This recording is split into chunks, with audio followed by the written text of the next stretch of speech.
Marks तो आता ही गाँव से ना सर। मार्क्स कल या परसों आ जाएंगे। हाँ ना तो मैं आवा दे सार्वजनिक गतिविधि के लिए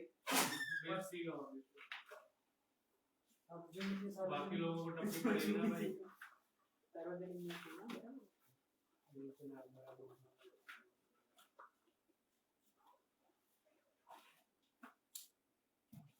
अभी तो क्या हो गया है कि it's like 4 times in a year. पहले तो साल में 2 बार ही होती थी एग्जाम। तो पहले क्या होता था कि इवन हम लोग जो मॉक और ये सब करते थे ना, उसमें पार्टिसिपेशन बहुत ज्यादा था, क्योंकि साल में 2 ही बार है तो बहुत सारे स्टूडेंट्स होंगे, तो उसमें फिर मॉक में भी रैंक और ये सब निकालने का पॉइंट बनता था। अभी तो 5 लोगों अभी से तो ज्यादा है। हर सीजन में फिर तो 4-5 लोग ही मॉक में उसमें भी बिना जो फोर्स में पाएगा उसको ऐसे टेंशन कुछ है। नहीं मैं बंदा टॉप 5 में तो आ रहा है। मैं टॉप 5 में आया हूँ। लगते 5 लोग। सैंपल साइज क्या होता है?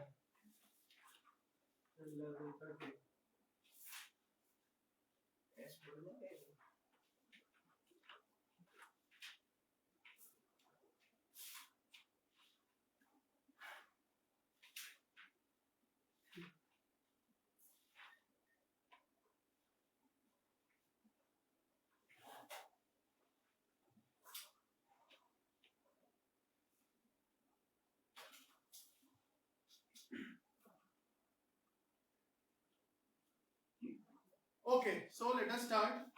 कल हमने देखा था कि जो रिस्क होता है वो 2 टाइप का होता है बॉन्ड में। वन इज प्राइस रिस्क,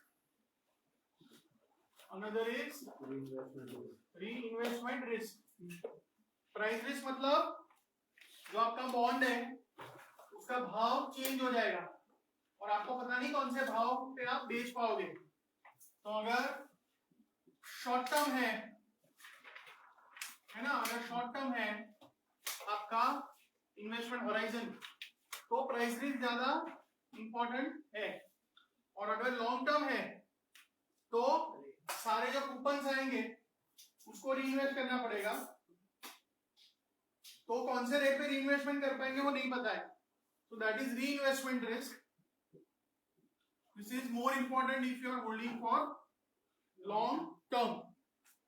ठीक है सर हाँ આજે આવો ક્વેશ્ચન હતો મોકમાં yes ટાઈમ હોરાઇઝન શોર્ટ છે બરાબર right અને બોન્ડ છે મેચ્યોરિટી લોંગ છે પર રિસ્ક તો ખાલી પ્રાઇસ રિસ્ક જ લાગશે ને કે બંને લાગશે sorry ટાઈમ હોરાઇઝન શોર્ટ છે short છે okay पर मैच्योरिटी लॉन्ग है that's fine तो बनने रिस्क लागे खाली प्राइस रिस्क sir बनने लागे but price risk will dominate price risk हां बता एमा मोर लाइकली का रिस्क लागे खाली प्राइस रिस्क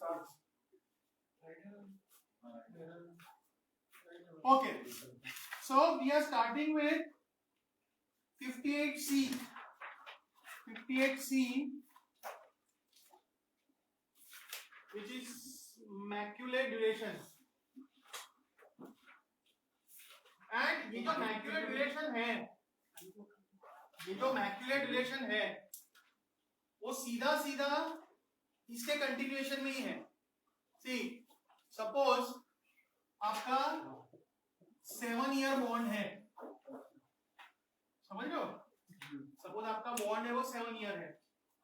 अब मैंने लिखा है कि शॉर्ट टर्म है तो price risk important, long term है तो रीइन्वेस्टमेंट रिस्क ज्यादा इंपॉर्टेंट। बट ये डिसाइड कैसे करोगे? Suppose I am holding for 4.5 years, suppose I am holding for 4.5 years, is it short term और is it long term? Bond 7 साल का है, मैं 4.5 साल रखूंगा, तो उसको क्या बोले? इसको शॉर्ट टर्म बोले कि लॉन्ग टर्म बोले? तो इसका आंसर हम ऐसे नहीं दे सकते।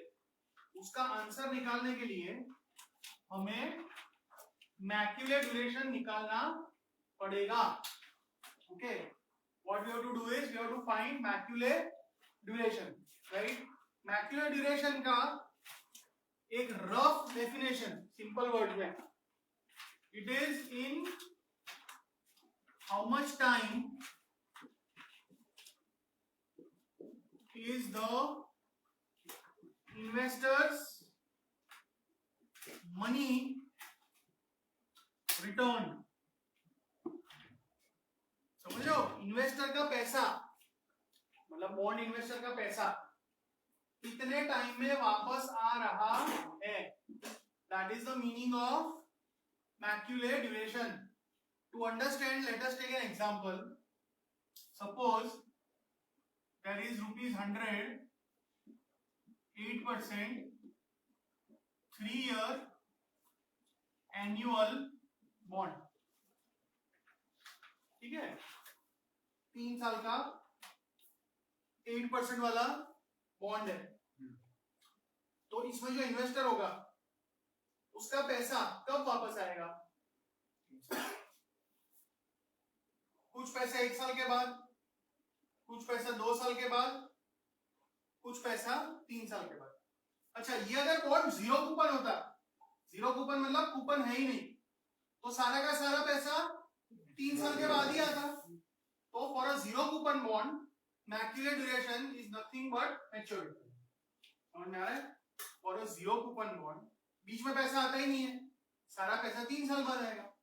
तो 0 कूपन बॉन्ड के लिए your Macaulay duration is nothing but maturity. लेकिन ये क्या है? कूपन वाला बॉन्ड है.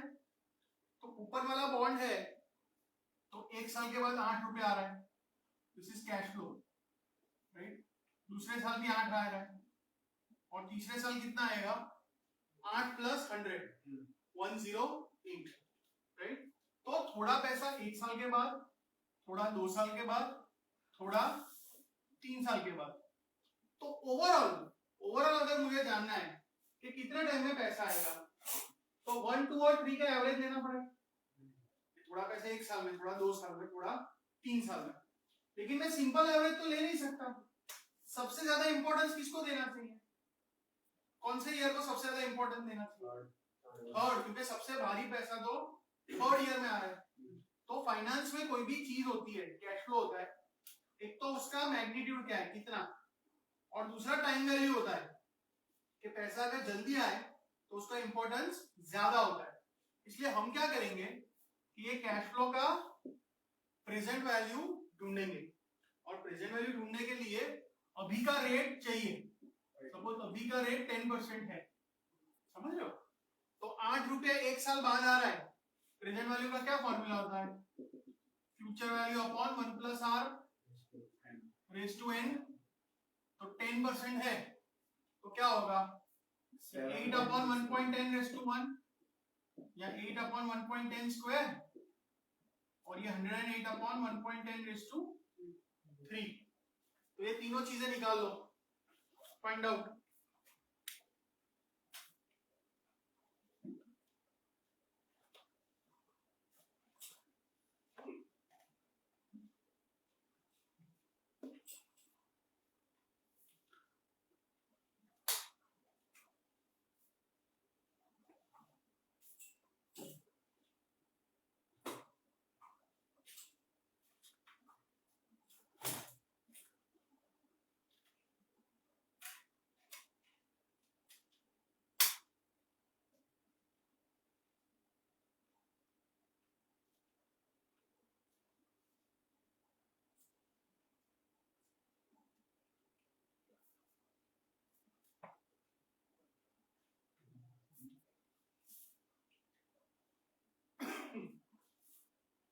ये क्या आया?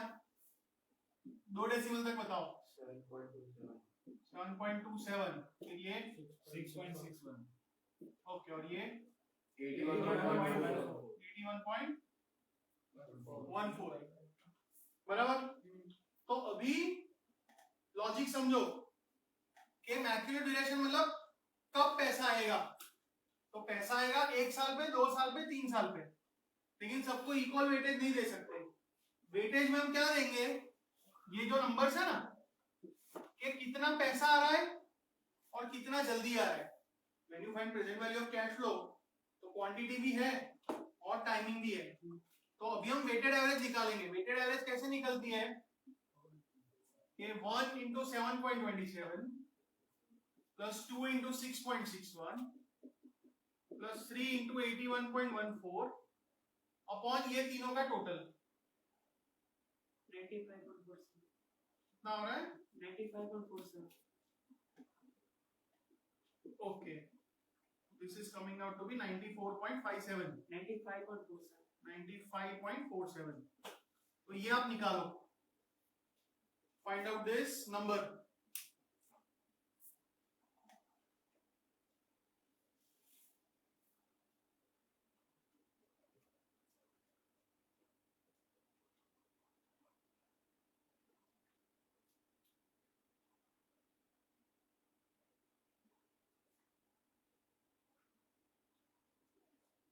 Total 95.02. नीचे का टोटल कोई बोला 95.47 आ रहा है.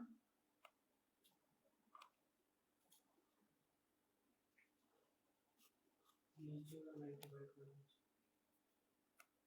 नीचे का 0 आ गया.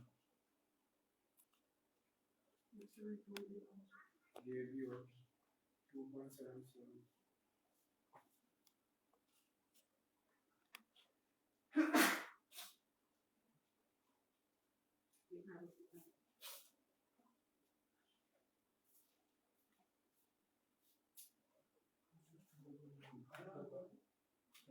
कितना ये 95.47 है क्या है? 0.02. 95.02 है.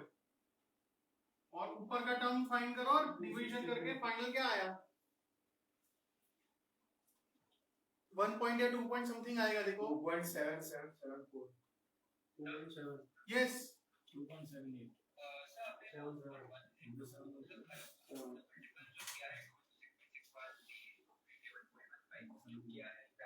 मतलब देख हमारा लॉजिक क्या है कि पैसा कब कब आ रहा है. तो कब कब आ रहा है? 1 साल 2 साल 3 साल. तो we have to calculate some sort of average of 1, 2 and 3. But we cannot have simple average because not each year is equally important. तो हम वेटेज में क्या लेंगे? ये कैश फ्लो का प्रेजेंट वैल्यू. तो दिस बिकम्स द वेट. ये सारे वेट्स हो गए. तो फिर वेटेड एवरेज के हिसाब से नंबर इनटू वेट और नीचे वेट्स का टोटल. ऐसा लॉजिक है. सर प्रेजेंट वैल्यू लेवल में रीजन बिकॉज हमको दोनों चीजों को इंपॉर्टेंट देना है. इंपॉर्टेंस देना है कितना पैसा आ रहा है और कितना जल्दी आ रहा है. राइट. तो 2.78 आ गया सबका. हाँ. तो 2.78 is the magic number which is called Macaulay duration.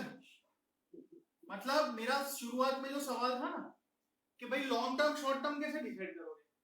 Suppose ये 3 साल का बॉन्ड था हमारा. This is 3 year bond. Correct. तो if somebody holds for a period less than 2.78 year तो शॉर्ट टर्म माना जाएगा. And if somebody holds for period more than 2.78 year तो उसको लॉन्ग टर्म माना जाएगा. तो this is the meaning of Macaulay duration. ये जो मैक्यूले ड्यूरेशन का कैलकुलेशन मैंने किया हमारी बुक में भी दिया है. बट ये कैलकुलेशन हमको मोस्टली नहीं पूछेंगे. उसकी द अप्रोक्सीमेट मेथड है. But this is only to make you understand the concept. Right.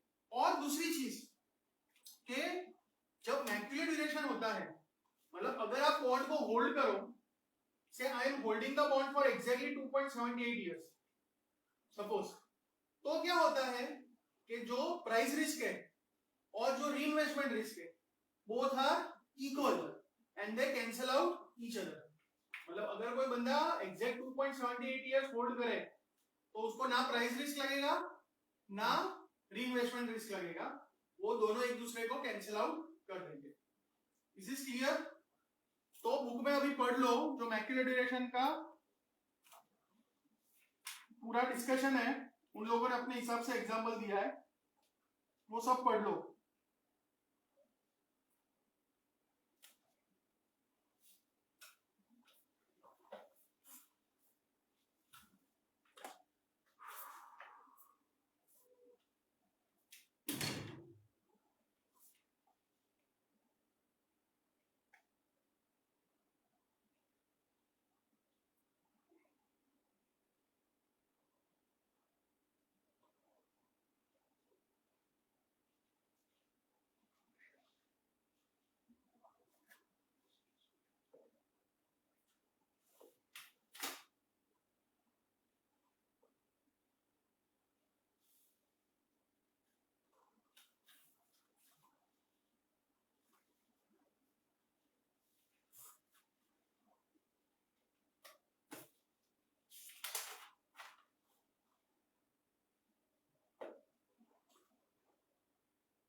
पूरा पढ़ो और खास करके लास्ट पैराग्राफ पढ़ना।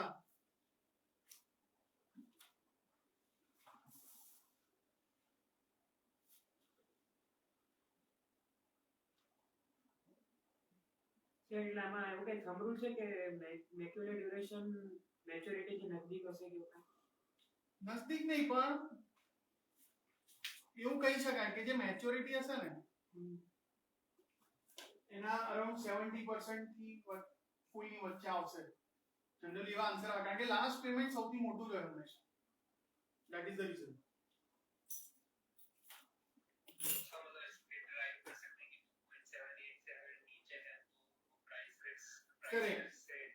प्राइस रिस्क ज्यादा है हमारे लिए और ज्यादा है तो री इन्वेस्टमेंट रिस्क ज्यादा है हमारे लिए।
और वही कॉन्सेप्ट लास्ट में लोगों ने फिर से एक नया टर्म दे दिया ड्यूरेशन गैप। ड्यूरेशन गैप मतलब मैक्युलर ड्यूरेशन माइनस आपका इन्वेस्टमेंट हॉराइजन।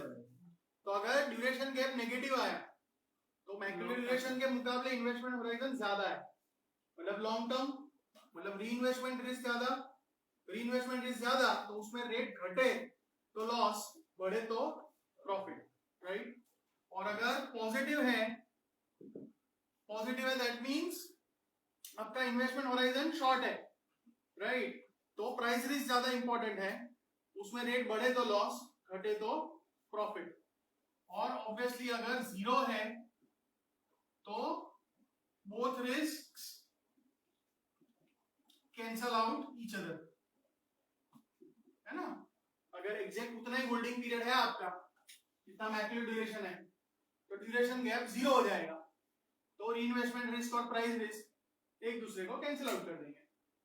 સૌથી બેસ્ટ કહેવાય ને તો बेस्ट मतलब if you don't want any kind of risk, but practically वो उतना होता नहीं है पॉसिबल, क्योंकि इसमें होता क्या है कि सपोज मैंने अभी निकाला ये हमारा 3 साल का बॉन्ड था, उसमें मैक्युलर ड्यूरेशन आया 2.78, तो सपोज मैंने नक्की कर लिया okay I will hold for 2.78, फिर इंटरेस्ट रेट चेंज हो गया, तो इंटरेस्ट रेट चेंज हो गया तो ये दोनों रिस्क थे, दोनों एक दूसरे को कैंसिल आउट कर दिया, तो एक बार तो मैं प्रोटेक्ट हो गया। लेकिन जैसे ही रेट बदल गया तो अभी इसका ड्यूरेशन भी चेंज हो जाएगा, मैक्युलर ड्यूरेशन खुद चेंज हो जाएगा, जो पहले 2.78 था वो चेंज हो जाएगा।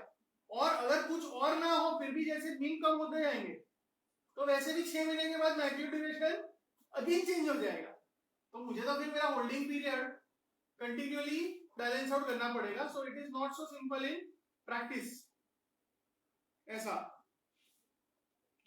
બાય કર્યું ત્યારે ખાલી કાઢી લેવાનું। हाँ, तो जो कॉन्सेप्ट प्रैक्टिस है, कॉन्सेप्ट प्रैक्टिस नहीं क्विज जो है उसमें 5th और 6th कर लो।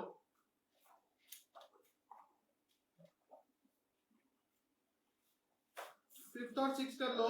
रियल लाइफ एप्लीकेशन होय या વધારે इसमें क्या होता है कि जो बड़े बड़े मैनेजर्स होते हैं जिसका बहुत बड़ा फिक्स्ड इनकम पोर्टफोलियो है, और अभी पता चलेगा कि वो लोग ड्यूरेशन को ध्यान में रखते हैं because they want to manage risk. आप भले ही कंप्लीटली रिस्क हटा ना दो बट रिस्क पे नजर तो रखनी पड़ेगी ना। वो लॉजिक से वो देखते हैं।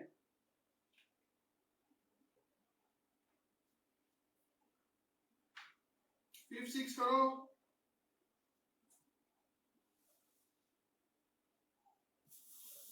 नंबरिंग में कुछ कंफ्यूजन ना हो तो मैंने ग्रुप में भेजा है।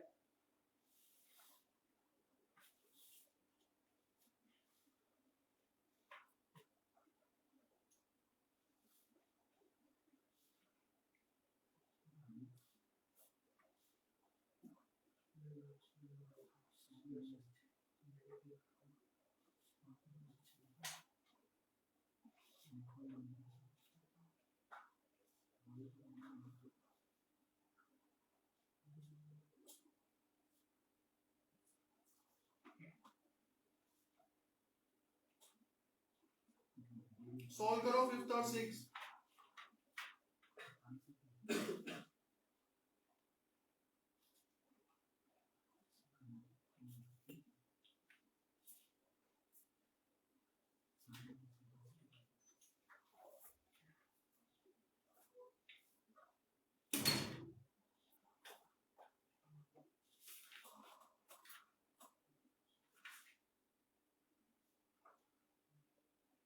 इसका क्या है? सेकंड है पॉजिटिव 7 माइनस 1 6 माइनस मैक्रोली मैक्स माइनस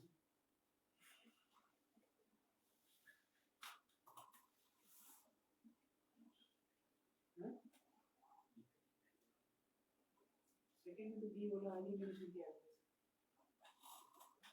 6 में बी तो एलिमिनेशन किया है।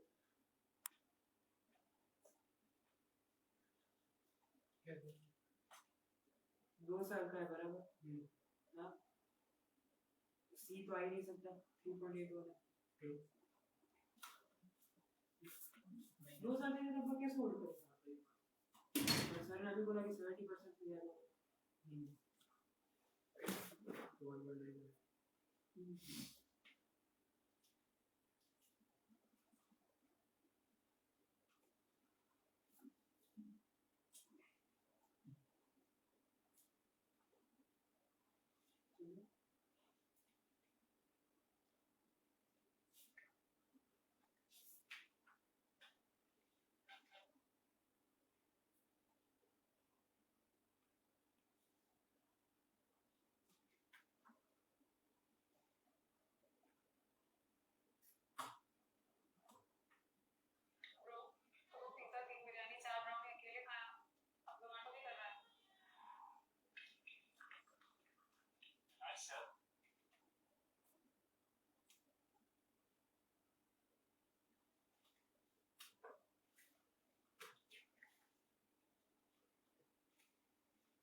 हो रहा है।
करे सॉल्व।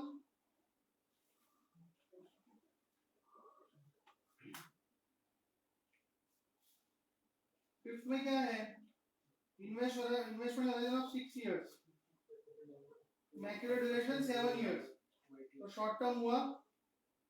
और सिर्फ आपको तो ये पूछा है, तो मैक्युलर ड्यूरेशन जो है वो 7 है, 7 - 6 1, तो पॉजिटिव ड्यूरेशन गैप। अच्छा, फिर macular duration of a 2 year semi annual पे 7% कूपन बॉन्ड यील्डिंग 5%। तो जब भी अगर सेमी एनुअल पूछा है ना, तो फिर आपको क्या करना पड़ेगा? सी, सेमी एनुअल मतलब 6 महीने की साइकिल है ना, उसको एक पीरियड गिन लेने का। इसके कैश फ्लो क्या क्या होंगे? पहले मैं यहाँ पे ईयर लिख रहा हूं, ईयर या पीरियड। वैसे तो 2 साल का है ना, वैसे क्या है 2 साल का है, सो 6 months पे पहला आएगा, राइट? तो I will write it as 1 2 3 4, 6 महीने के साइकिल, राइट?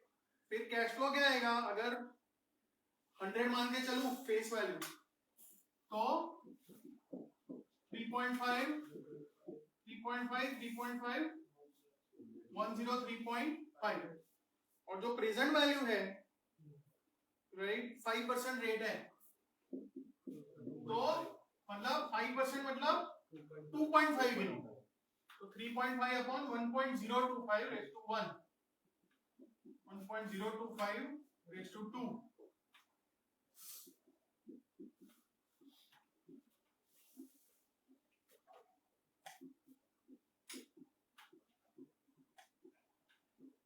तो इसका टोटल ले लो 103.76, और फिर इन सबको इनसे मल्टीप्लाई करो,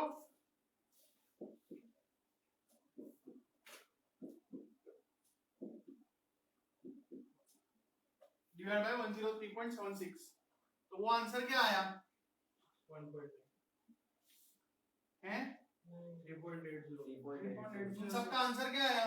3.81।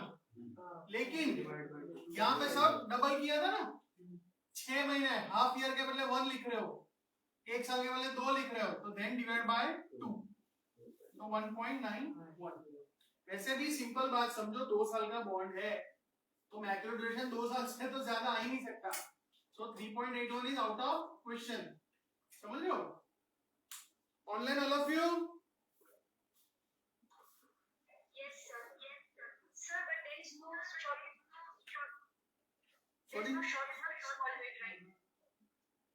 सॉरी, आवाज कट हो गया। There is no choice for, हाँ बात नहीं, शॉर्टकट में तो फिर चांस लेने वाली बात हो जाएगी।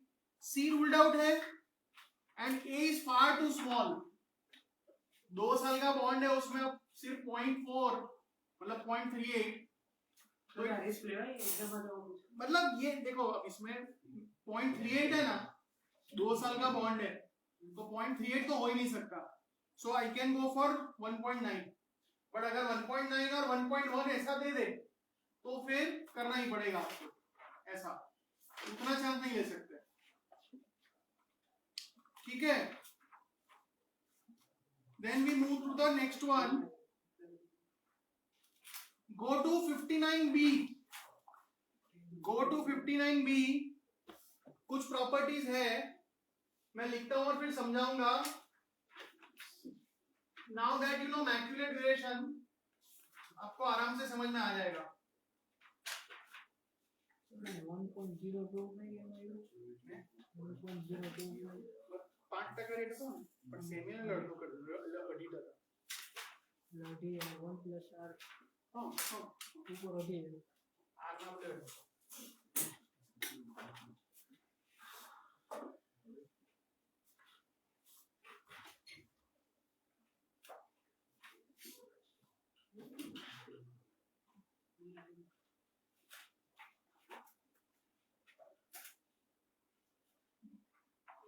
अच्छा, मैंने कौन सा बोला? 59B नहीं, आई एम सॉरी, 59B नहीं,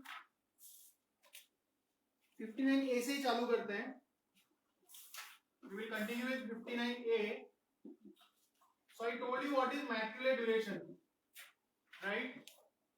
Suppose हमने जो क्वेश्चन किया था, macular duration क्या आया था? 2.78 years, right? और वो जो बॉन्ड था, स्पेसिफिकेशन क्या था? ₹100 क्या था? मैंने लिखवा था ना, ओरिजिनल जो बॉन्ड था 8%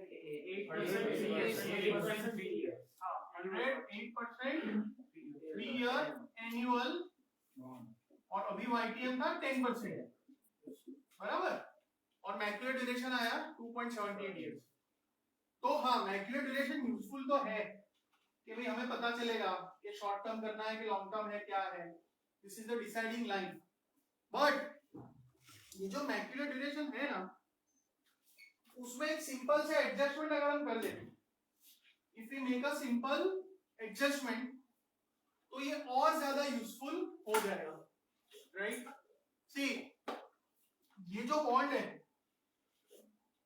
उसका मैक्युलर ड्यूरेशन 2.78 है. तो there is something called modified duration, जिसका फॉर्मूला है Macaulay duration upon 1 plus YTM, मतलब 2.78 डिवाइडेड बाय 1 प्लस 0.10, मतलब 1.10. तो बताओ कितना आएगा ये?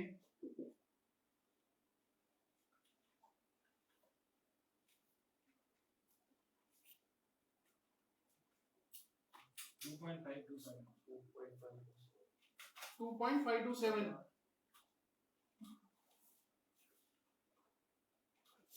Let us just say 2.5, 2.53, बराबर.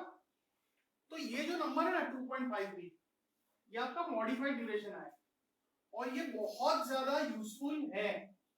ये बहुत ज्यादा यूजफुल है. Why? Because with this 2.53, what it means is that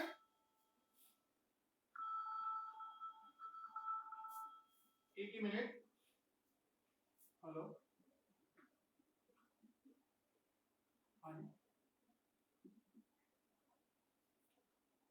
okay,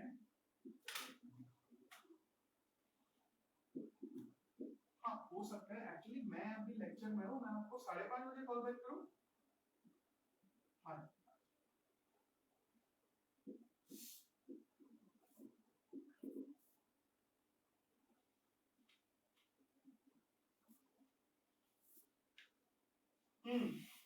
so the real utility of this modified duration is कि अगर मेरा आंसर 2.53 आया, तो हम क्या बोल सकते हैं कि अगर रेट मतलब YTM अभी जो 10% है ना, वो अगर 1% चेंज होगा ना YTM, तो बॉन्ड का प्राइस 2.53% चेंज हो जाएगा. समझ में आ रहा है? So this modified duration is sensitivity of bond price to interest rate. समझ में आया? जैसे स्टॉक मार्केट में कैसा बीटा होता है, मैंने नहीं बोला सपोज बीटा 1.2 है, तो दैट मींस निफ्टी में 1% मूवमेंट आएगा, तो स्टॉक में 1.2% आएगा. तो देखो, स्टॉक मार्केट में बहुत बड़ा फैक्टर होता है इंडेक्स, बॉन्ड मार्केट में बहुत बड़ा फैक्टर होता है इंटरेस्ट रेट. तो ये इंटरेस्ट रेट की सेंसिटिविटी है कि अगर इंटरेस्ट रेट 1% घूमेगा तो आपका बॉन्ड 2.53% घूमेगा. और रिलेशनशिप इनवर्स होता है, रेट बढ़ता है तो भाव घटता है, रेट घटेगा तो भाव बढ़ेगा. So without doing detail calculation, straight away you can get an approximate idea कि इतना फर्क पड़ जाएगा. So that is the meaning of modified duration, and that is why it is so useful. समझ में आ रहा है? अगर आप कभी भी कोई म्यूचुअल फंड का कोई मतलब डेट फंड का कोई ब्रोशर पढ़ रहे हो, या अगर कोई CNBC पे कोई एनालिस्ट बोलता है, तो अगर नॉर्मली बोलता है ड्यूरेशन, तो समझने का वो मॉडिफाइड ड्यूरेशन की बात कर रहा है. यूजुअली सब ड्यूरेशन बोलते हैं, What they are trying to say is modified duration. Is this clear? Online all of you? समझ में आ रहा है?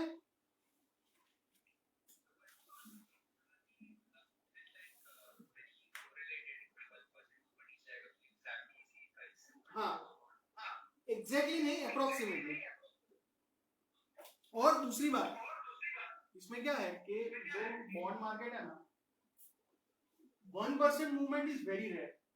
आप देखो फेडरल रिजर्व है या आरबीआई है, वो नॉर्मली मॉनेटरी पॉलिसी भी अनाउंस करते हैं तो 0.25%, 0.5% ऐसा चेंज करते हैं, राइट? तो प्रैक्टिकली भी एक दिन में बॉन्ड का जो वाईटीएम है वो बेसिस पॉइंट में गिनाया है 0.01%. तो 0.1%, 0.2% दिस इज सिग्निफिकेंट मूव. तो ऐसी छोटी जो मूवमेंट होती है ना, उसके लिए काफी अच्छा आंसर हमको ड्यूरेशन से मिलते हैं. हाँ, अगर ये 1% के बदले 2%, 3% ऐसा बड़ा बड़ा ले लो तो बहुत अच्छे आंसर्स नहीं आएंगे. But for small to moderate changes in YTM you will get a very good approximation. ठीक है, तो अभी वो पढ़ लो, 59A वाला पढ़ लो, जो एग्जाम्पल दिया ना वो सब पढ़ लो. फिर अप्रोक्सीमेट मॉडिफाइड ड्यूरेशन में करवाता हूं. Just go through modified duration पढ़ लो, उसका एग्जाम्पल पढ़ लो.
पढ़ लिया? Online okay?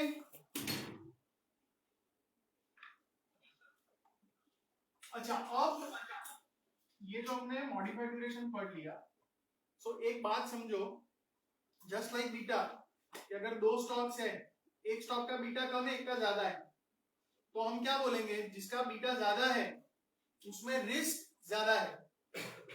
सिमिलरली बॉन्ड्स में duration is a measure of risk. Higher the duration, higher the risk. कौन सा रिस्क? Price risk. ठीक है, तो अभी वो जो प्रॉपर्टीज मैंने नहीं बोली वो अपने देख लेते हैं। Now all of them will make sense. जो आपका 59B है, I am just writing down.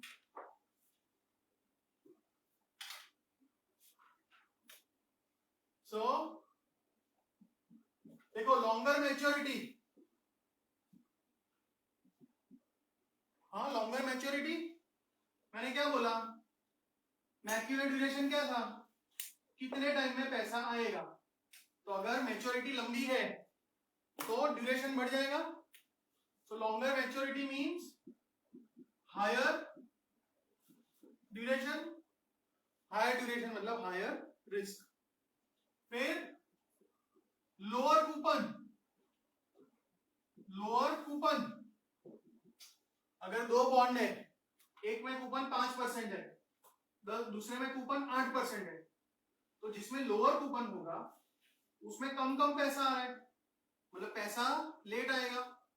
So lower coupon also means higher duration या हायर रिस्क, राइट? फिर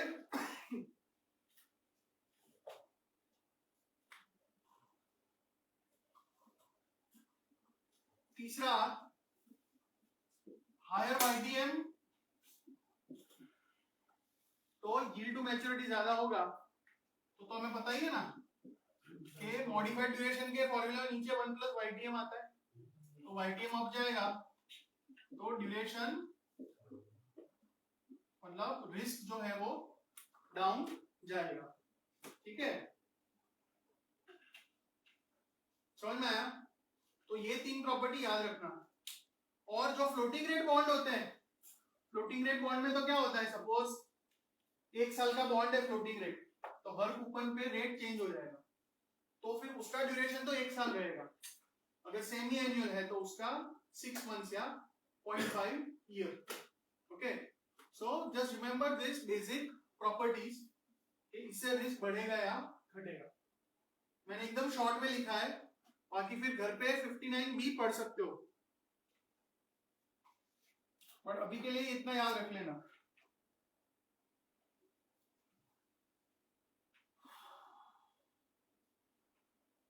जाए आगे।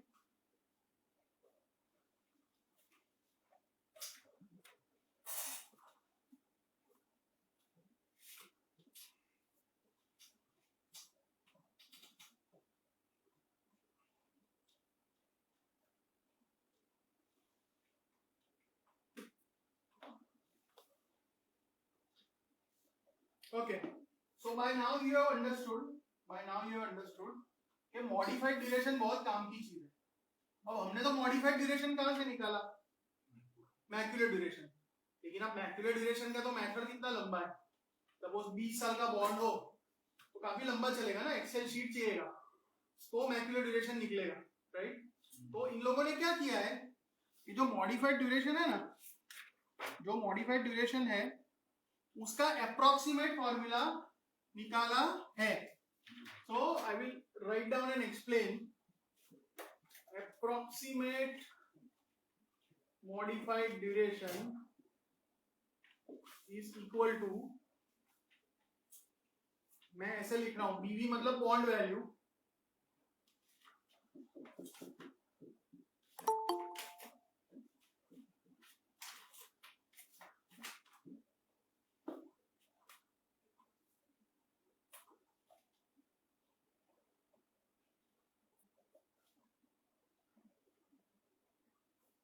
बीवी plus minus BV minus upon 2BV0 change in YTM upon change in YTM, और ये जो चेंज इन YTM है वो आना चाहिए डेसिमल्स में, ठीक है।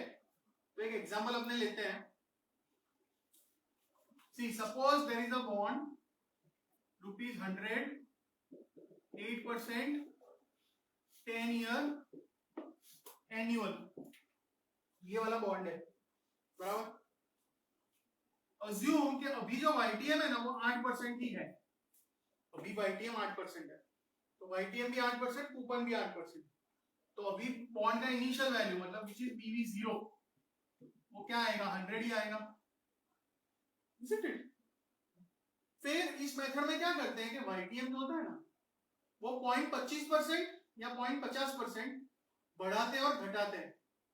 तो ये 8 है ना, उसके बदले 8.25% प्राइस निकालो आप, और 8 के बदले 7.75% पे भी प्राइस निकालो कैलकुलेटर पे, find out.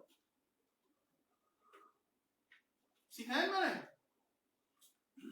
8 PMT 100 FP N10 IY 8.25 compute PV, ऊपर हमेशा प्लस नीचे माइनस, वो कुछ भी ऐसा कुछ फर्क नहीं पड़ा।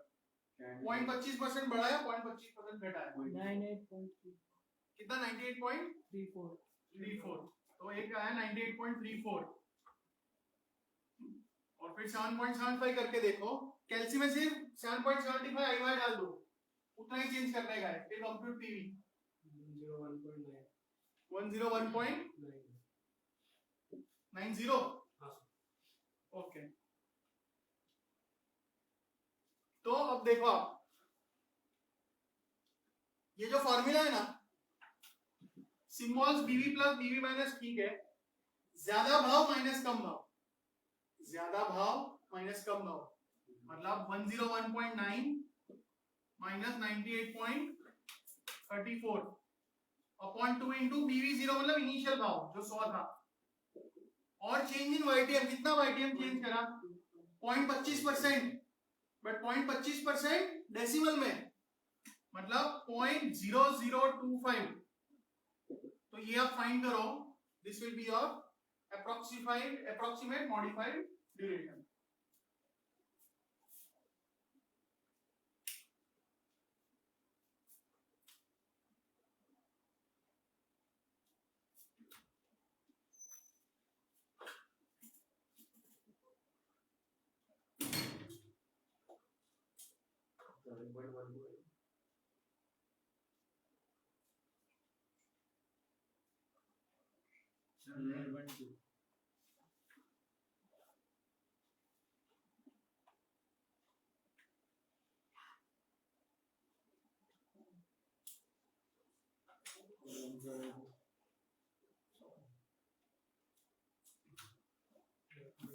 क्या आया 7.12 which looks about okay, 10 साल का बॉन्ड है तो ठीक लग रहा है ना। So 7.12 is your approximate modified duration। समझ में आया? Online all of you are getting this?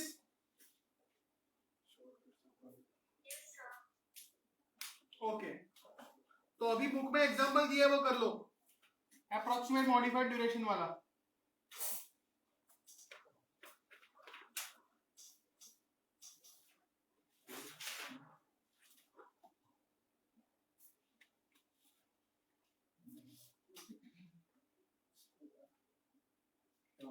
Book में तो आपको सारे बॉन्ड के भाव दे ही दिए हैं।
ऐसा वाला सब मॉक में था ऐसा वाला इंक्रीज करो सही है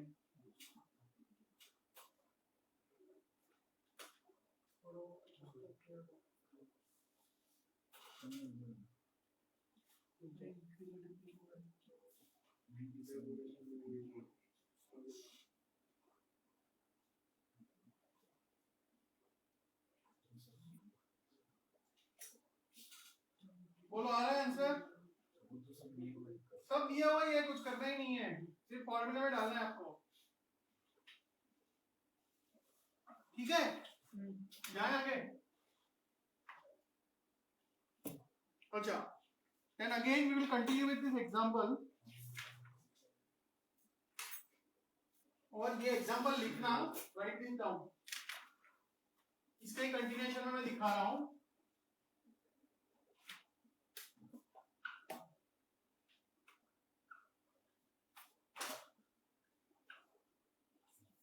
सी सपोज ये बॉन्ड था और वी आज की तारीख में रेट क्या था 8% और बॉन्ड का भाव क्या था 100 राइट इसका मॉडिफाइड ड्यूरेशन आया 7.12 इसका मतलब क्या हुआ कि if rate changes by 1%, price changes by 7.12%. बराबर? अच्छा ये जो 7.12% है वो किसका?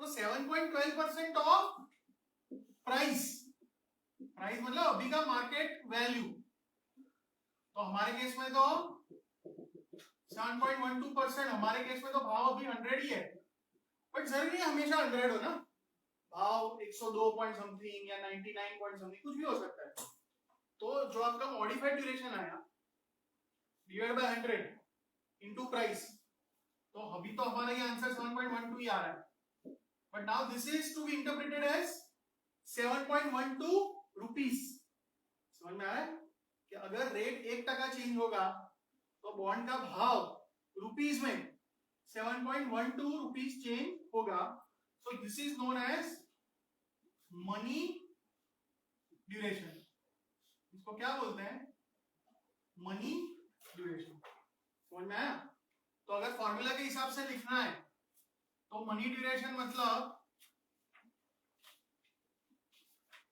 जो आपका मॉडिफाइड ड्यूरेशन आया था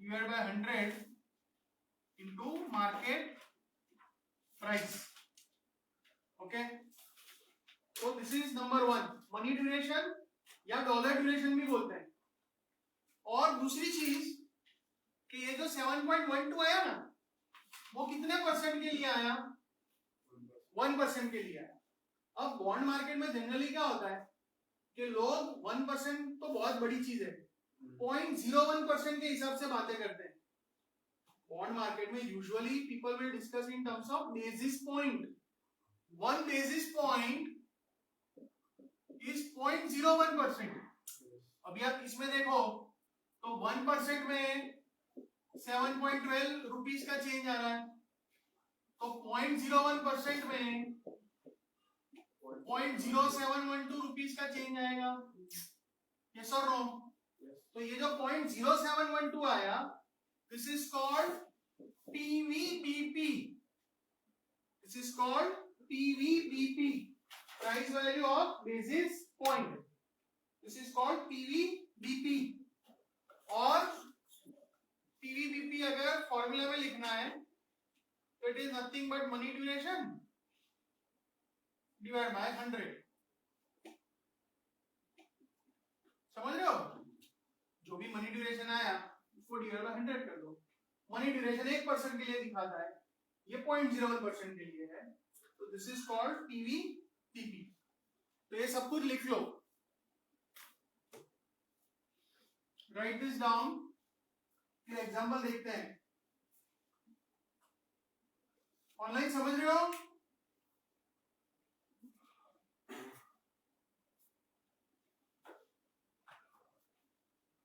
यस, कोई पूछ रहा है?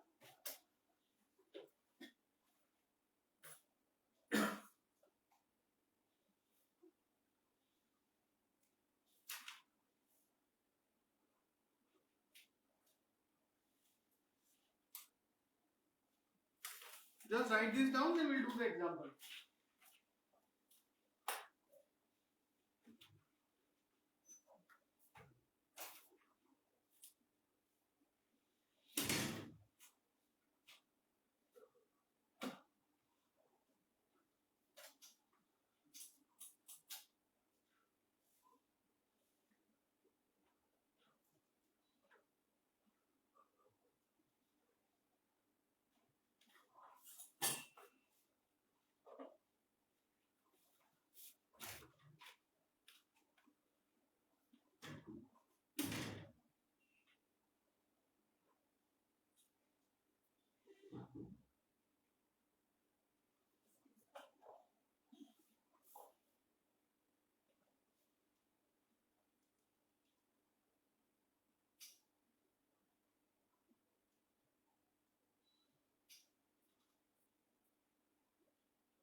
बोलो, जाए आगे, लिख लिया?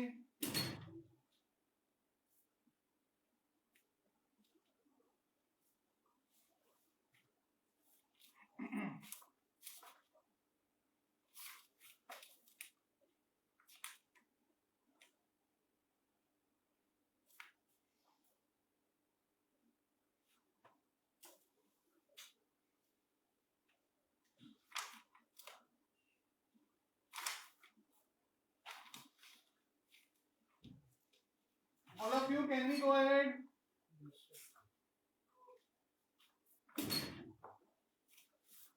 ऑनलाइन जाए आगे? Yes, sir. ओके, अच्छा, बुक का एग्जांपल देखते हैं। ये जो एग्जांपल दिया है मनी ड्यूरेशन, पढ़ो एक बार, मैं करवाता हूं।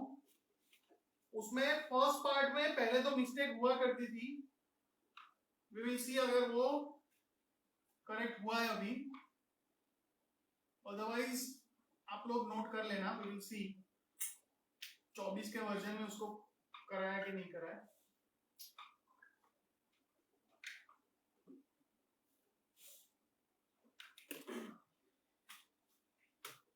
See what they are saying. What they are saying, calculate the money duration on a coupon date of $2 million par value bond. ठीक है, मतलब फेस वैल्यू, पार वैल्यू मतलब face value is 20 lakhs, 20 lakh dollar, right? मतलब, और modified duration दिया है 7.42,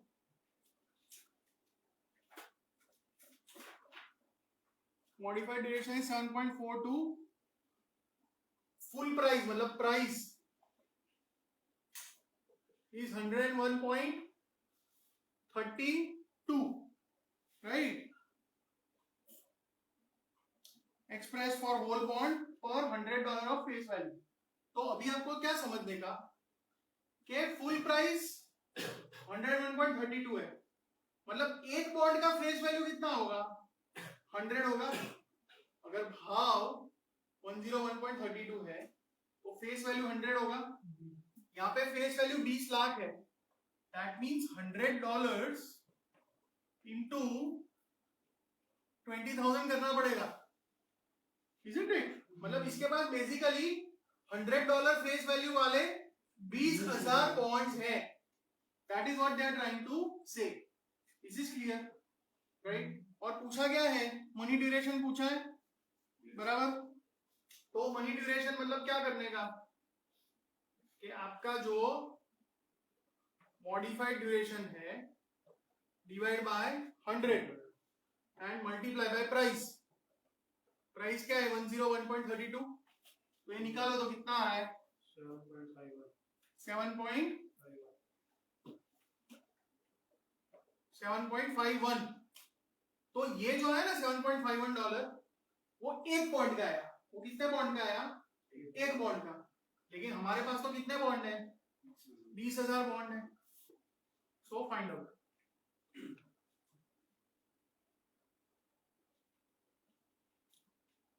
$1,50,200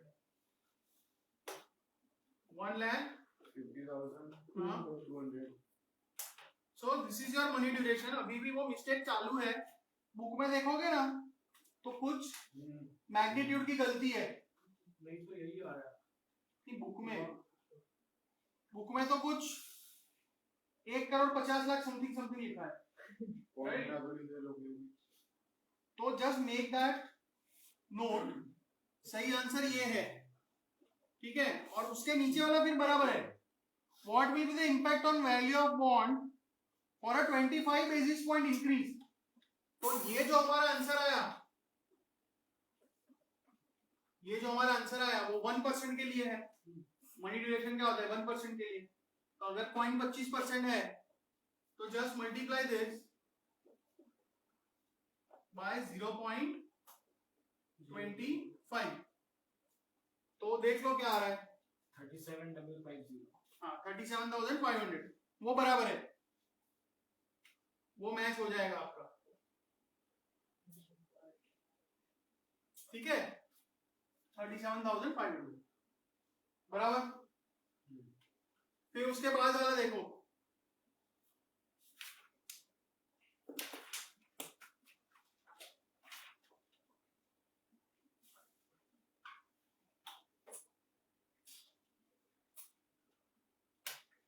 इन्होंने तो 25 बेसिस पॉइंट को भी 0.0025 दिया।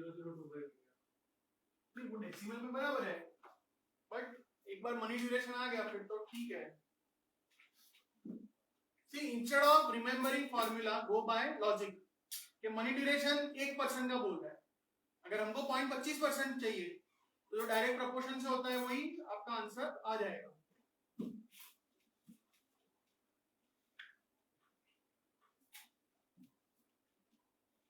फिर उसके बाद वाला देखो,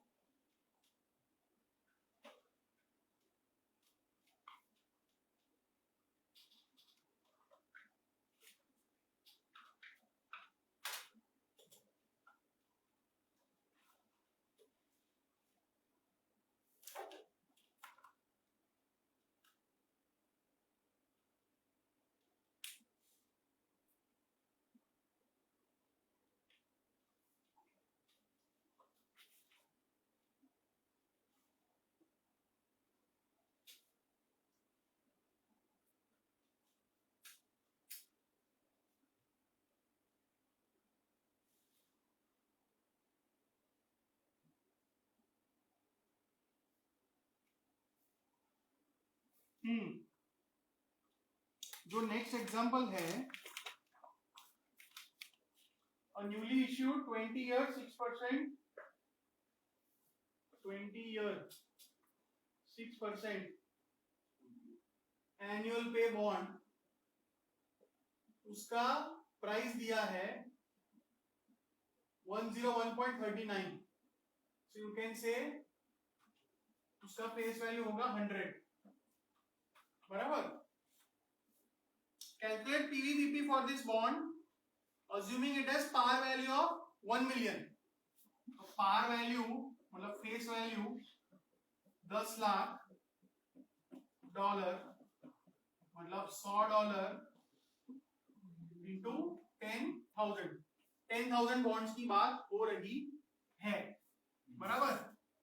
अच्छा, मैंने जो फॉर्मूला लिखवाई थी पीवीबीपी की, वो तो क्या था मॉडिफाइड ड्यूरेशन, अरे money duration bye 100।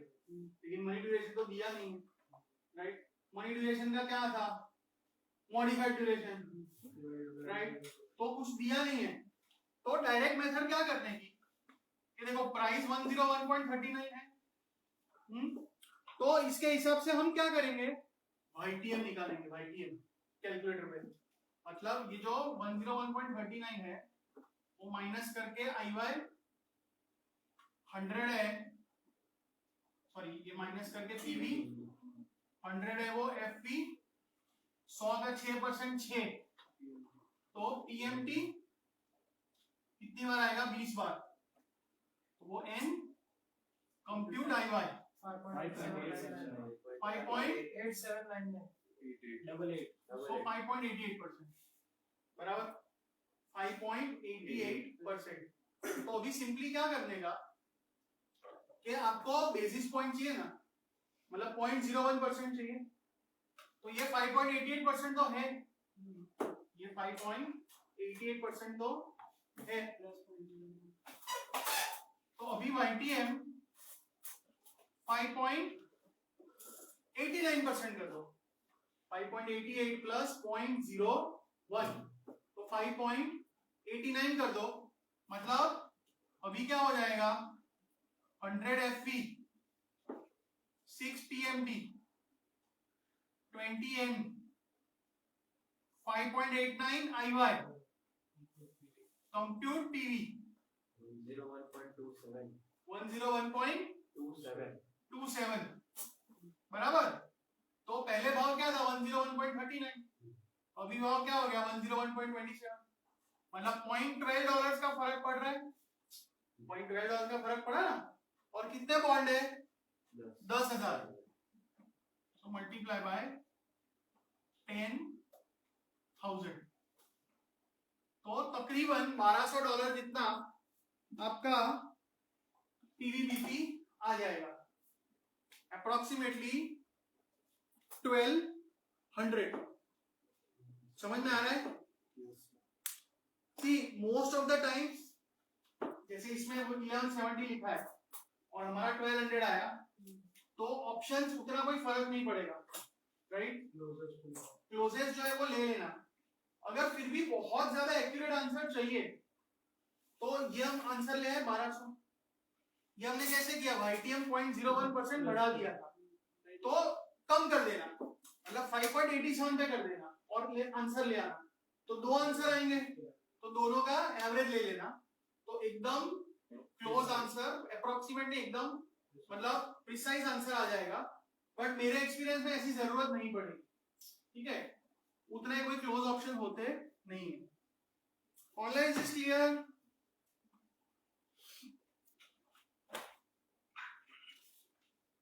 Yes, sir. ठीक है, चलो तो 59 हो गया, इसका क्विज चालू करो।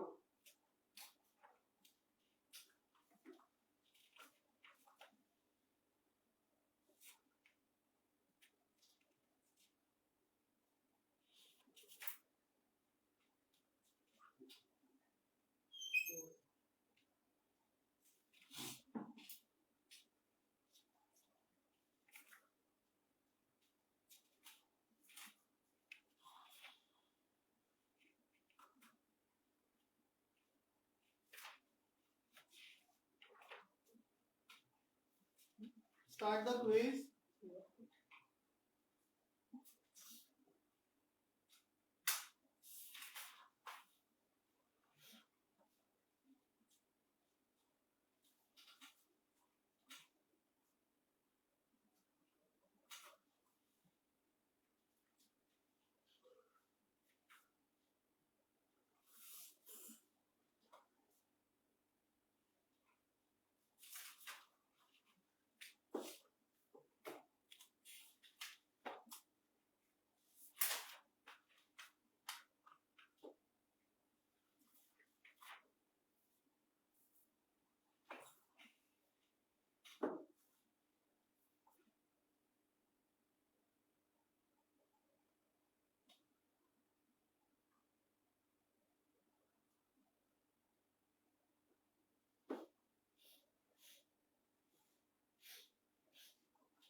सॉल्व करो फिर अपने करते हैं।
हो रहा है?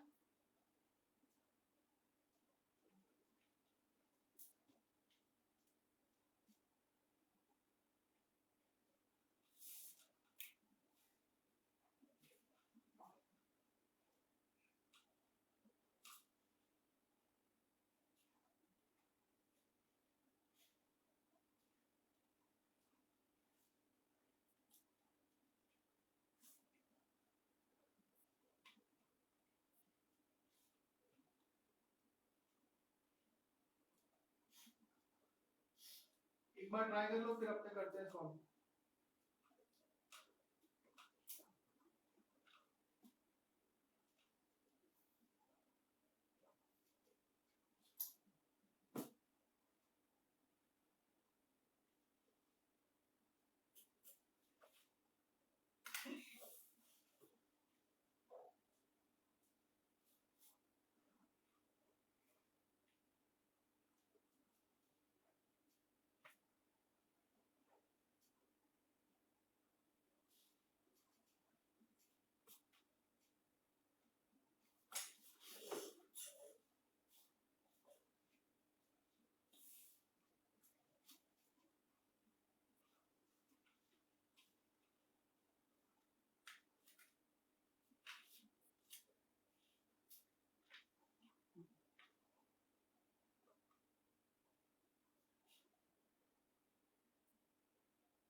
चलो करें discuss.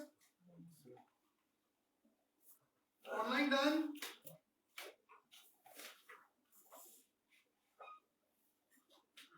Yes, sir. Okay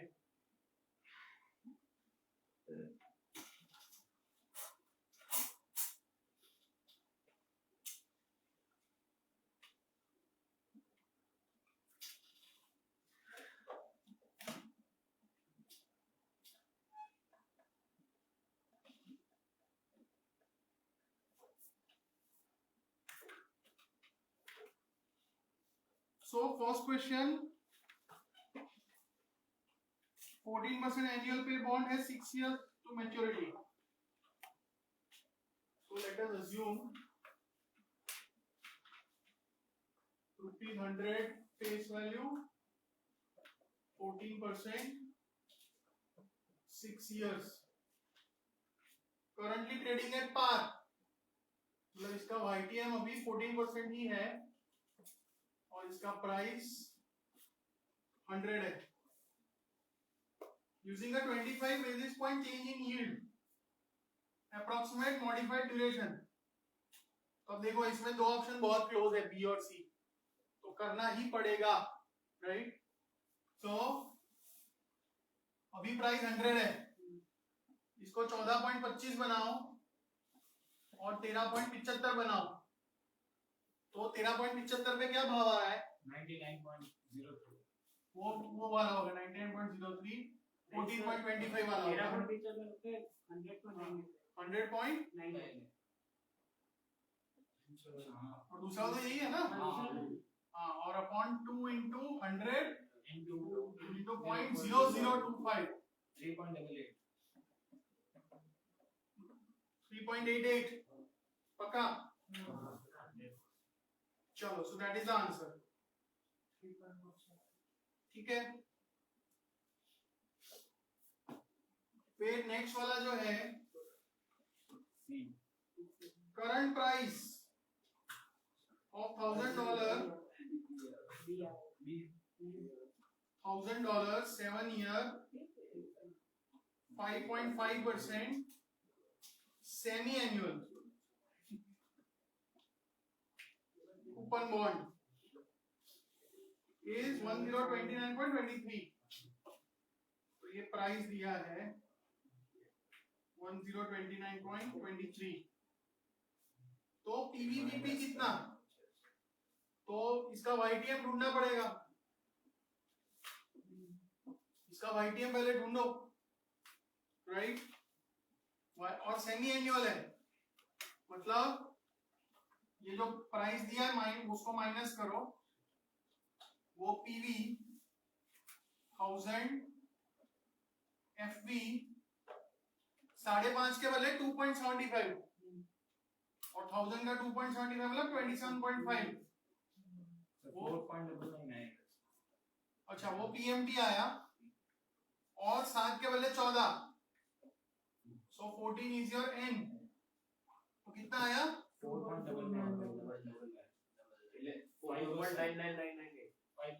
minute, तो इसका IY कितना आया?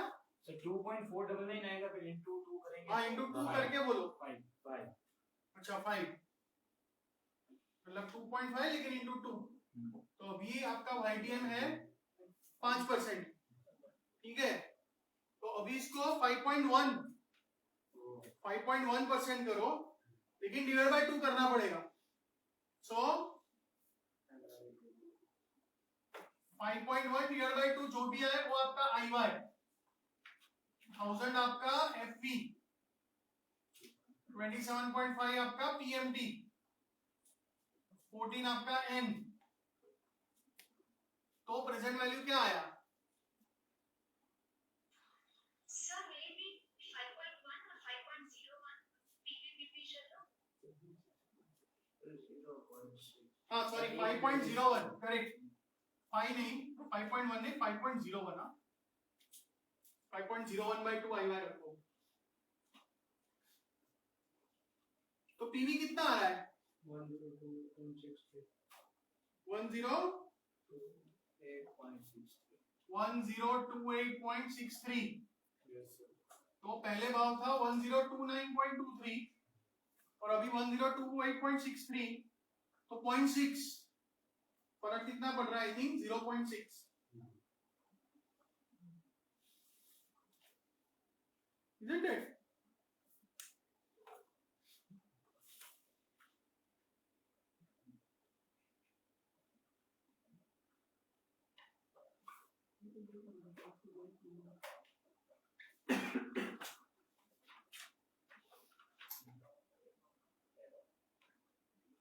हाँ, क्लासरूम आया कि नहीं? Yes sir. समझ में आया? Online all of you? Procedure समझ में आया? बॉन्ड के प्राइस में से YTM निकालो, YTM में 0.01% ऐड करके फिर से भाव निकालो, पुराना भाव और नया भाव का डिफरेंस। बट सेमी एनुअल है इसलिए every rate divide by 2, period multiply by 2। फिर थर्ड जो है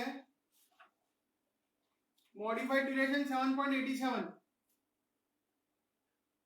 तो यील्ड अगर डिक्रीज हुआ वो 110 बेसिस पॉइंट मतलब 1.1% चेंज हुआ तो you simply multiply by modified duration, और आपका रेट जो है यील्ड डिक्रीज हुआ है तो भाव बढ़ेगा, तो प्लस 8.657, इसका आंसर 8.657%, लेकिन प्लस क्योंकि रेट घटा है तो भाव बढ़ेगा। क्लियर? अच्छा, all else equal, which of the following bonds is likely to have the highest price risk? In other words, किसका ड्यूरेशन सबसे ज्यादा होगा? तो देखो एक एक कंपेयर करते हैं। सपोज पहले बी और सी देखते हैं। बी में 2 ईयर 0 कूपन बॉन्ड है, सी में 2% कूपन वाला बॉन्ड है, तो ज्यादा ड्यूरेशन किसका रहेगा? 0 कूपन का। So C is ruled out, B answer आया, बराबर। और जो ए वाला है ना उसमें 10 साल का बॉन्ड है लेकिन फ्लोटिंग है और सेमी एनुअल है, मतलब हर 6 महीने चेंज हो जाएगा, तो 6 महीने चेंज हो जाएगा मतलब उसका जो ड्यूरेशन सिर्फ 0.5 ईयर होगा, तो सबसे ज्यादा तो बी ही आएगा। So answer is B. ठीक है, okay. So we will stop here. Mostly next Saturday fixed income खत्म हो जाएगा। Okay,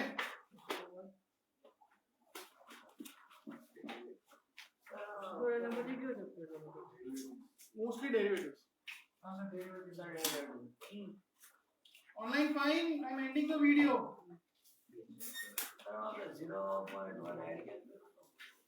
0.01 basis point. 1 basis point is 0.0.